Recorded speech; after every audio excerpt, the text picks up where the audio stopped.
ನಾಳೆಯಿಂದ ಬೆಳಗಾವಿಯಲ್ಲಿ ಚಳಿಗಾಲದ ಅಧಿವೇಶನ ಆರಂಭ ಆಗುತ್ತೆ. ಈಗಾಗಲೇ ಮುಂಜಾಗ್ರತಾ ಕ್ರಮವಾಗಿ ಬಿಗಿ ಪೊಲೀಸ್ ಬಂದೋಬಸ್ತನ್ನ ಕಲ್ಪಿಸಲಾಗ್ತಾ ಇದೆ. ಸುಮಾರು 6,000ಕ್ಕೂ ಹೆಚ್ಚು ಪೊಲೀಸರನ್ನ ನಿಯೋಜನೆ ಮಾಡಲಾಗುತ್ತೆ. ಇತ್ತೀಚೆಗೆ ದೆಹಲಿಯಲ್ಲಿ ಆದಂತಹ ಉಗ್ರರ ದಾಳಿಯ ಹಿನ್ನೆಲೆಯಲ್ಲಿ ತೀವ್ರ ಕಟ್ಟೆಚ್ಚರವನ್ನ ವಹಿಸಲಾಗಿದೆ. ಎಚ್ಚರಿಕೆಯಿಂದ ಇರುವಂತೆ ಗುಪ್ತಚರ ಇಲಾಖೆ ಕೂಡ ಸೂಚನೆಯನ್ನ ಕೊಟ್ಟಿದೆ. ಪೊಲೀಸ್ ಆಯುಕ್ತ ಭೂಷಣ್ ಬೊರಸೆ ಅವರ ನೇತೃತ್ವದಲ್ಲಿ ಭದ್ರತೆ ಇರುತ್ತೆ. ಎಸ್ಪಿ ರ್ಯಾಂಕ್ನ 6 ಅಧಿಕಾರಿಗಳ ನಿಯೋಜನೆ, 146 ಹಿರಿಯ ಪೊಲೀಸ್ ಅಧಿಕಾರಿಗಳು, 3,820 ಸಿಬ್ಬಂದಿ, 500 ಗೃಹ ರಕ್ಷಕ ದಳ ಸಿಬ್ಬಂದಿ, 8 ಕ್ವಿಕ್ ರೆಸ್ಪಾನ್ಸ್ ಟೀಮ್, 10 ಡಿಆರ್ ಪ್ರಹಾರ ದಳ, 35 ಕೆಎಸ್ಆರ್ಪಿ ತುಕಡಿ, ಬಿಡಿಡಿಎಸ್ ತಂಡ, ಗರುಡ ಫೋರ್ಸ್ ನಿಯೋಜನೆ ಮಾಡಲಾಗುತ್ತೆ. 16 ವಿಧ್ವಂಸಕ ಕೃತ್ಯ ತಪಾಸಣೆ ತಂಡವನ್ನ ಕೂಡ ನಿಯೋಜಿಸಲಾಗುತ್ತೆ. ಸುವರ್ಣ ವಿಧಾನಸೌಧದ ಒಳಗೆ ಮತ್ತು ಹೊರಗೆ ಭದ್ರತೆಯನ್ನ ಕಲ್ಪಿಸಲಾಗುತ್ತೆ.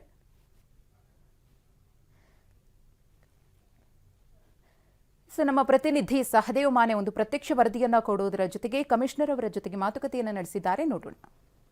ಡಿಸೆಂಬರ್ 8ರಿಂದ ಬೆಳಗಾವಿಯಲ್ಲಿ ಚಳಿಗಾಲ ಅಧಿವೇಶನ ನಡೆಯುತ್ತೆ. ಈ ಒಂದು ಅಧಿವೇಶನಕ್ಕೆ ಸಾಕಷ್ಟು ಬಂದೋಬಸ್ತ್ ಕೂಡ ಈಗಾಗಲೇ ಬೆಳಗಾವಿಯ ಪೊಲೀಸ್ ಇಲಾಖೆ ಮಾಡ್ಕೊಳ್ತಾ ಇರುವಂಥದ್ದು. ಅದರ ಜೊತೆಗೆ ಅವರಿಗೆ ವಸತಿ ವ್ಯವಸ್ಥೆಯನ್ನು ಕೂಡ ಈಗಾಗಲೇ ಮಾಡಿರುವಂಥದ್ದು. ಇದೇನಿದೆ ಈಗ ಟೆಂಟ್ ಸಿಟಿ ಅನ್ನುವಂಥದ್ದು ಜರ್ಮನ್ ಟೆಂಟ್ ಮೂಲಕ ಇಲ್ಲಿ ಪೊಲೀಸರಿಗೆ ವಾಸ್ತವ್ಯ ಹೂಡೋಕ್ಕೆ ವ್ಯವಸ್ಥೆಯನ್ನು ಮಾಡಿಕೊಳ್ಳಲಾಗಿರುವಂಥದ್ದು. ಇಲ್ಲಿ ಸುಮಾರು 2,500 ಜನ ಪೊಲೀಸ್ ಸಿಬ್ಬಂದಿಗಳು ವಾಸ್ತವ್ಯಕ್ಕೆ ವ್ಯವಸ್ಥೆಯನ್ನು ಮಾಡಲಾಗಿದೆ. ಊಟ ಸೇರಿದಂತೆ ಬಿಸಿನೀರು ವ್ಯವಸ್ಥೆ ಎಲ್ಲವೂ ಕೂಡ ಅಚ್ಚುಕಟ್ಟಾಗಿ ಈಗಾಗಲೇ ವ್ಯವಸ್ಥೆಯನ್ನು ಮಾಡಿರುವಂಥದ್ದು. ಸದ್ಯ ಈಗ ಬೆಳಗಾವಿಯ ನಗರ ಪೊಲೀಸ್ ಆಯುಕ್ತರಾದಂಥ ಭೂಷಣ್ ಬೋರ್ಸೆ ಅವರೇ ಖುದ್ದು ಇದರ ಮುಂದಾಳತ್ವವನ್ನು ವಹಿಸಿರುವಂಥದ್ದು. ಬೆಳಗಾವಿಯಲ್ಲಿ ಸಾಕಷ್ಟು ಪ್ರತಿಭಟನೆಗಳು ಕೂಡ ನಡೀತಾ ಇರುವಂಥದ್ದು ಒಂದು ಕಡೆ ಆದರೆ, ಇನ್ನೊಂದು ಕಡೆ ದೆಹಲಿಯಲ್ಲಿ ಏನು ಒಂದು ಅನಾಹುತ ನಡೆಯಿತು, ಅದಾದ ಬಳಿಕ ಪೊಲೀಸ್ ಇಲಾಖೆಯಲ್ಲೂ ಕೂಡ ಸಾಕಷ್ಟು ಏನು ಮುಂಜಾಗ್ರತಾ ಕ್ರಮಗಳನ್ನು ತೆಗೆದುಕೊಳ್ತಾ ಇರುವಂಥದ್ದು. ಇದೇ ಒಂದು ಕಾರಣಕ್ಕಾಗಿ ಬೆಳಗಾವಿಯಲ್ಲಿ ಇಡೀ ಸರ್ಕಾರವೇ ಇರುವಂತಹ ಸಂದರ್ಭದಲ್ಲಿ ಯಾವುದೇ ರೀತಿಯಾದಂತಹ ಘಟನೆಗಳು, ಅಚಾತುರ್ಯ ಅಥವಾ ಕಾನೂನು ಸುವ್ಯವಸ್ಥೆಗೆ ಧಕ್ಕೆ ಆಗುವಂಥ ಕೆಲಸ ಇರಬಾರ್ದು ಅನ್ನುವಂಥ ಕಾರಣಕ್ಕಾಗಿ ಸದ್ಯ ಈಗ ಭೂಷಣ್ ಬೋರ್ಸೆ ಅವರು ಹೆಚ್ಚಿನ ಪೊಲೀಸ್ ಬಂದೋಬಸ್ತನ್ನು ಈಗಾಗಲೇ ಮಾಡ್ಕೊಳ್ತಾ ಇರುವಂಥದ್ದು. ನಮ್ಮ ಜೊತೆಗೆ ಪೊಲೀಸ್ ಕಮಿಷನರ್ ಇದ್ದಾರೆ, ಅವ್ರನ್ನ ಮಾತಾಡಿಸ್ತೇನೆ. ಸರ್, ಈಗ ಯಾವ ರೀತಿಯಾಗಿ ಪೊಲೀಸ್ ಬಂದೋಬಸ್ತನ್ನು ವ್ಯವಸ್ಥೆಯನ್ನು ಈ ಒಂದು ಅಧಿವೇಶನಕ್ಕೆ ಮಾಡ್ಕೊಂಡಿದ್ದೀವಿ? ಈ ವರ್ಷ ಪ್ರತಿ ವರ್ಷ ಥರ ನಮ್ಮ ಹೆಚ್ಚಿನ ಪ್ರಮಾಣದಲ್ಲಿ ನಾವು ಸಿಬ್ಬಂದಿ ಮತ್ತು ಅಧಿಕಾರಿ ಡಿಪ್ಲಾಯ್ಮೆಂಟ್ ಇಲ್ಲಿ ಮಾಡ್ತಾ ಇದ್ದೀವಿ. ನಮಗೆ ಸಹಾಯ ಮಾಡೋಕ್ಕೆ ರಾಜ್ಯ ಪೊಲೀಸಿಂದ 6,000 ಮೇಲ್ಪಟ್ಟ ಅಧಿಕಾರಿ ಮತ್ತು ಸಿಬ್ಬಂದಿಗಳು ಬರ್ತಾ ಇದ್ದಾರೆ.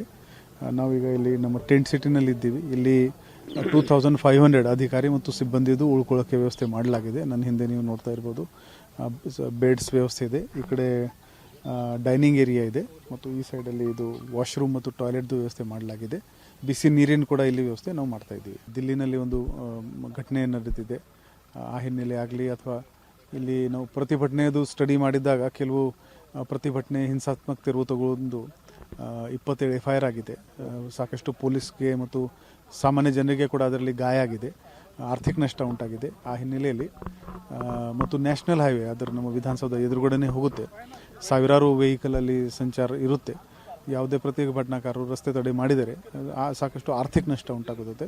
ಆ ಹಿನ್ನೆಲೆಯಲ್ಲಿ ನಾವು ಇಲ್ಲಿ BNSS 163 ಜಾರಿ ಮಾಡಿದ್ದೀವಿ.